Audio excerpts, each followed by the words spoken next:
प्रधानमंत्री नरेंद्र मोदी ने 15 अगस्त को लाल किले से भारत में चीफ ऑफ डिफेंस स्टाफ बनाए जाने की घोषणा की थी, जो अब देश को जनवरी 2020 तक मिलने की संभावना है। क्या है चीफ ऑफ डिफेंस स्टाफ का पद और कैसे चुना जाएगा देश का चीफ ऑफ डिफेंस, देखिए इस रिपोर्ट में।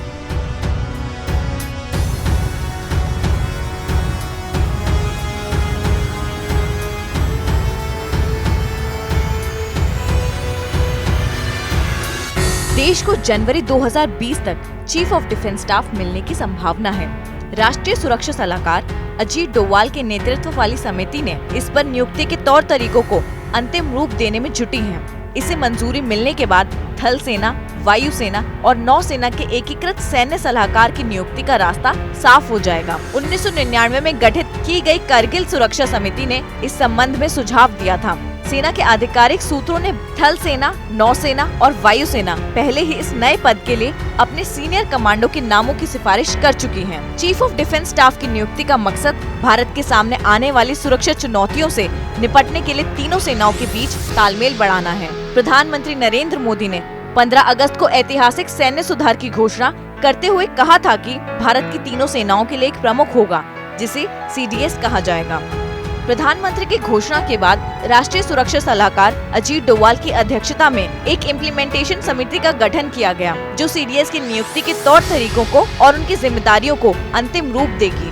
समिति ने जमीनी कामकाज पूरा कर लिया है और वह 3 हफ्ते के भीतर अंतिम रूपरेखा पेश करेगी। सेना प्रमुख बिपिन रावत इस पद की दौड़ में सबसे आगे हैं। वो 31 दिसंबर को रिटायर हो रहे हैं। अगर सब कुछ योजना के अनुसार चलता रहा तो सरकार उन्हें रिटायर होने से पहले देश का पहला CDS घोषित कर देगी। CDS का पद 4 स्टार जनरल के समक्ष होगा और सभी सेनाओं के प्रमुखों में सबसे ऊपर होगा। प्रोटोकॉल के मामले में भी CDS सबसे ऊपर होगा।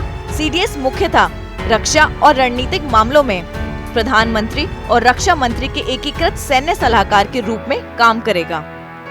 चीफ ऑफ डिफेंस स्टाफ का ये पद अपने आप में ही नया और नई जिम्मेदारियों वाला है, जो सरकार की तरफ से अलग से बनाया गया है। अब चाहे सर्जिकल स्ट्राइक हो या फिर बालाकोट एयर स्ट्राइक, इस तरह के सारे ऑपरेशन को अंजाम देने की जिम्मेदारी CDS की ही होगी।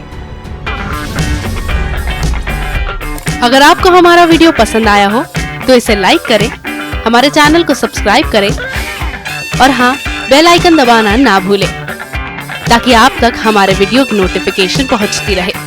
आप अपना सुझाव हमें कमेंट बॉक्स में दे सकते हैं। हमारे साथ जुड़ने के लिए शुक्रिया।